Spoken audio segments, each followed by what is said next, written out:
Berdasarkan penjelasan ini, Imam Ibnu Hajar Al-Asqalani, beliau pensyarah Sahih Bukhari, mengatakan apa? Semua hadis keutamaan bulan Rajab itu cuma dua jenis saja, dhaif, maudhu. Dhaif dan lemah. Tapi tolong dibedakan. Ada orang tadi ingin beramal di bulan Rajab karena ingin mengikuti tradisi ulama salaf, itu boleh. Nah, sekarang kita tinggalkan hadisnya dulu. Imam pakar hadis palsu namanya Ibnul Jauzi, dalam bab tentang Rajab, dia punya kekhasan. Meskipun dia geli ngelihat hadis palsu, tapi dia kemudian tinggalkan hadis palsu, dia lihat amalan ulama salafus saleh. Dalam kitab At-Tabsirah beliau mengatakan, ulama salafus saleh terdahulu, salaf itu abad pertama, kedua, ketiga Hijriah, setiap kali masuk bulan Rajab, maka mereka mempersiapkan diri untuk bulan Ramadan. Makanya meskipun hadis dhaif, maka itu dibaca.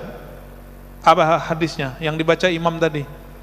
Allahumma barik lana fi Rajab wa Sya'ban wa ballighna Ramadan. Di riwayat lain, wa barikna fi Ramadan.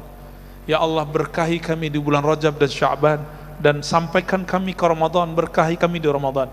Hadis ini ittifaq, semua sepakat bahwa hadis dhaif, tapi orang beramal bukan karena hadis ini. Tapi ada ulama salafus saleh, disebutkan oleh Imam Ibnu Jauzi, beberapa ulama tabi'in membaca doa ini. Jadi, bolehkah kita baca doa ini karena ikut ulama tabi'in? Boleh, bahkan dianjurkan. Jadi silakan Pak, diaminkan kalau imam baca ini. Gak usah berdiri langsung ya, aminkan aja itu. Kalau enggak, duduk aja. Walaupun kita duduk, kita dapat berkahnya. Kita ini kan sering minta doa ke kiai, ke syekh, ke ustadz. Sekarang dapat doa gratis dari hafiz Quran yang duduk di depan. Mau enggak? Ya? Enggak mau. Susah-susah nyari kiai kemana-mana minta doa. Ternyata doa itu berlimpah di masjid ini. Dan saya suka sekali, ini masjid berapa jarak iqamat dengan azan? Itu keren Pak, bagus. Ini baru sesuai dengan fikih yang sahih. Jangan buru-buru, di sebagian masjid 7 menit. Wajar kalau kita lihat ke belakang cuma 3 shaf. Jadi begini nih benar. Kalau ditambahin lagi sebenarnya boleh Pak. Ya. Di Turki, ulama-ulama fikih bermazhab Hanafi, mereka ahli hadis. Mereka menggunakan hadis yang lain, bahwa Nabi SAW salat subuh di akhir malam, udah mau deket-deket terbit matahari. Maka kalau Bapak ke sana, kita salat subuh begini Pak di luar. Ya, burung-burungnya kayak tadi. Jadi suasana kayak di Masjid Ayyubiyah saya tadi ya. Jadi awal datang ke sini, ini kok kayak nggak di Jakarta ini ya. Nggak kayak di Tangerang juga ini. Kayak di mana? Kayak di Turki rasanya. Burung-burung, cuma hati-hati ini nya macam-macam ya. Bapak saudara makan Allah. Nah, ini salah satu sunnah yang boleh diamalkan. Apa kata ulama kita? Imam Ibnul Jauzi mengatakan, jika engkau ingin mendapatkan keberkahan, keberhasilan di malam Ramadan, Lailatul Qadar, maka mulailah menanam semangatmu, amalmu dari bulan Rajab. Kalau kita nanam padi itu 3 bulan Pak, benar. Ditanam hari ini, setelah 1 bulan dia tumbuh, tapi juga tumbuh rumput bersamanya, maka kita bersihkan. Kata Imam Ibnul Jauzi, maka ulama salafus saleh dulu di bulan Rajab mereka mulai qiyamul lail, dicoba 11 rakaat, 20 rakaat setiap malam. Kadang kuat, kadang tidak, kadang kuat, kadang tidak.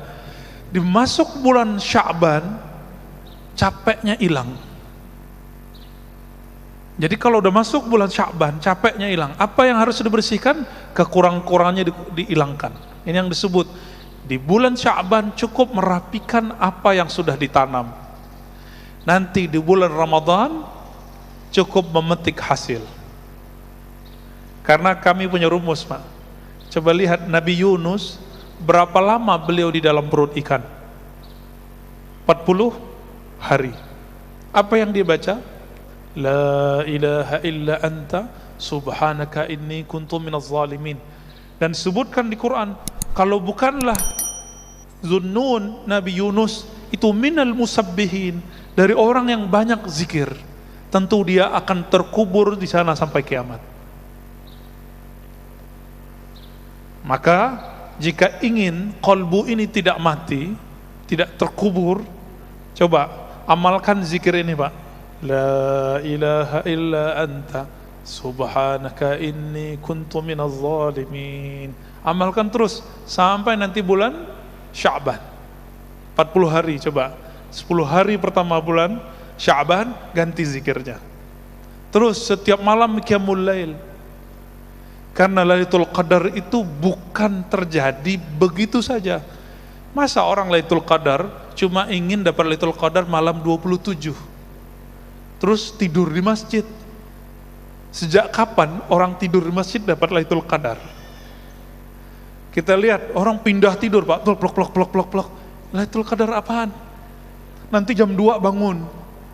Lailatul Qadarnya udah lewat, jam 12 udah lewat. Rata-rata rahasia-rahasia itu turunnya mulainya jam 12-an, tengah malam itu. Pas tengah malam itu, di situ banyak orang tertidur. Di saat tertidur itulah Allah lihat, Allah pandang kalbu yang masih hidup. Innallaha yanzuru ila qulubikum. Allah pandang kalbu yang hidup. Jadi coba, Pak, latihan mulai malam ini. Coba kalau bangunnya agak lebih awal, jam 3. Nanti sampai jam 4 rehat sebentar.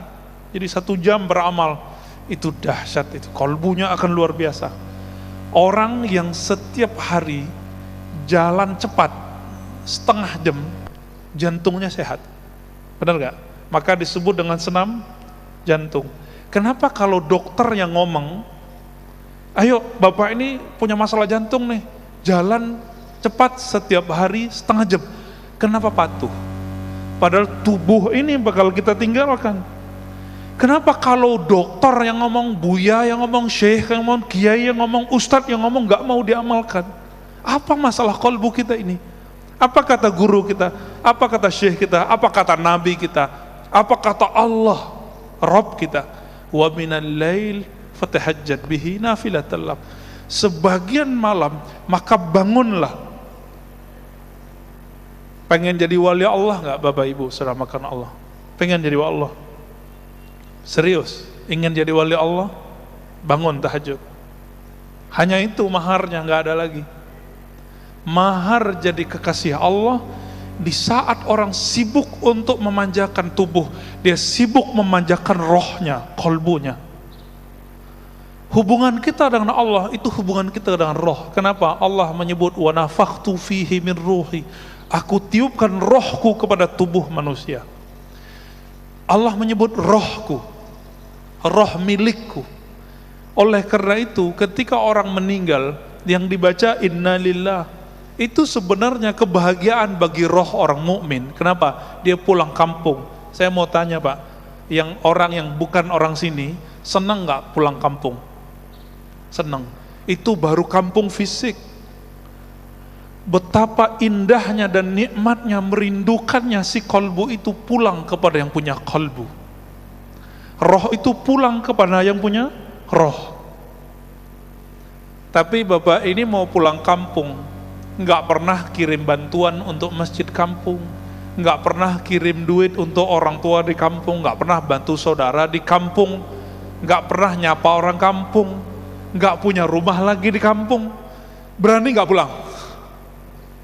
Nggak berani pulang. Maka meskipun kita lagi merantau di dunia ini tubuh milik bumi, Pak. Ini bumi yang punya, bukan tubuh rohani ini. Kita rohnya lagi merantau di sini. Maka rajin-rajin nabung. Ini hadis terakhir yang saya mau baca. Salat syuruknya boleh ditunda ya. Apa kata Nabi dalam hadis sahih riwayat Imam Tirmizi? Laqitu Ibrahim lailatan usriyabi. Aku bertemu Nabiullah Ibrahim pada malam aku dimi'rajkan, diisrakan. Di mana itu? Di langit ke-7. Jadi Nabi Muhammad ketemu Nabi Ibrahim di langit ketujuh, karena langit itu tempat tinggalnya roh-roh suci, bukan tempat Allah, tempat tinggalnya roh-roh suci. Hadis sahih Imam Bukhari. Di sini hadis riwayat Imam Tirmizi. Lalu Nabi Ibrahim mengatakan, ya Muhammad, ini kabar gembira buat kita. Ya Muhammad, aqri minni assalam ala ummatik. Tolong sampaikan salamku, rinduku, doaku untuk umatmu. Saya mau tanya Bapak Ibu, saudara-saudara, karena Allah, kita ini umat Nabi Muhammad bukan? Maka siapapun umat Nabi Muhammad, dia telah dapat salam ini. Itulah rahasianya, kenapa kita harus berbalas. Dan akhirnya diabadikan salawatnya kita kepada Nabi Muhammad, itu disebutkan seperti salawat ke Nabi Ibrahim. Allahumma salli ala Muhammad wa ala ali Muhammad kama sallaita ala Ibrahim wa ala ali Ibrahim. Itu hadisnya. Boleh pakai Sayyidina, boleh tidak, ya. Ya Allah, berikan salawat sayangmu kepada Nabi Muhammad sebagaimana engkau pernah tumpah ruahkan kepada Nabi Ibrahim. Itu rahasianya sebenarnya. Jadi kita dapat, Pak, kita dapat salamnya. Siapa yang menjawab salam ini dengan kalbunya, maka insya Allah dia terbebas dari neraka. Kenapa? Salam dari Nabi-Nabi Allah, pasti selamat itu dunia akhirat. Lalu Nabi Ibrahim mengatakan, ini yang salam beliau itu ingin menyampaikan ini. Sampaikan kepada umatmu wahai Muhammad, inna fil jannah, sesungguhnya di surga itu ada air. Airnya sangat bening, tanahnya sangat subur. Wa annaha qay'an, tapi ingat, tanahnya sekarang masih kosong. Subur tapi belum ada tanamannya, belum ada bangunannya. Berarti surga itu hamparan luas aja hari ini, dan kita belum punya istana di situ, belum punya kapling-kapling di situ. Apa kata Nabi Ibrahim alaihi salatu wassalam? Wa anna gharsaha, sesungguhnya tanamannya, aset-asetnya, kapling-kaplingnya, pondasi-pondasinya ada pada 4 kalimat yang sudah kita hafal dari kecil. Subhanallah walhamdulillah wa la ilaha illallah wallahu akbar. Disebut dengan tanaman surga. Di hadis Imam Bukhari, Nabi berkata ke Abu Musa al-Ash'ari, ala adulluka ala kanzin min kunuzil jannah, maukah kamu aku tunjukkan investasi surga, kanzun. Apa itu? La haula wala quwwata illa billahil azim. Maka ulama kita gabungkan hadis yang terpisah ini. Himbauan saya cuma satu, Pak, supaya salam ini terjawab, salam Nabi Ibrahim ini terjawab. Coba kalau pagi jangan lupa zikir subhanallah walhamdulillah wa la ilaha illallah wallahu akbar wa la haula wa la quwwata illa billahil azim 100 kali. Sore 100 kali. Terus begitu sampai kita mati. Berarti kita telah membangun, telah investasi di surga. Ingat kalian hadisnya tadi, wa annaha qay'an, bahwasannya surga itu tanahnya sangat luas, sangat subur, tapi tidak ada tumbuhannya. Kalau ingin bangun istana cuma 2 caranya. Sedekah, sholat 12 rakaat. Sedekah bangun masjid, man bana lillahi baitan banallahu lahu baitan fil jannah. Yang bangun masjid, Allah bangunkan istana di surga. Yang kedua, siapa yang sholat isnatai asyrata raka'ah, yang sholat 12 rakaat setiap hari, banallahu lahu qasran fil jannah, maka Allah bangunkan bagi dia istana di surga. Makanya duha itu 12 rakaat meskipun hadisnya dhaif. Kalau nggak sanggup ya 2 sampai 4, ya. Nah, ini pesan Nabi Ibrahim, itulah pesan inti kita. Coba amalkan ini bulan Rajab, nanti Sya'ban tinggal hilang capeknya. Cukuplah capek bulan Rajab, nanti enaknya di bulan Sya'ban tinggal memetik hasilnya Lailatul Qadar di bulan Ramadan. Jangan mulai di malam Ramadan. Nggak dapat Lailatul Qadar, Pak. Namanya Lailatul Naum dapatnya, malam penuh tidur.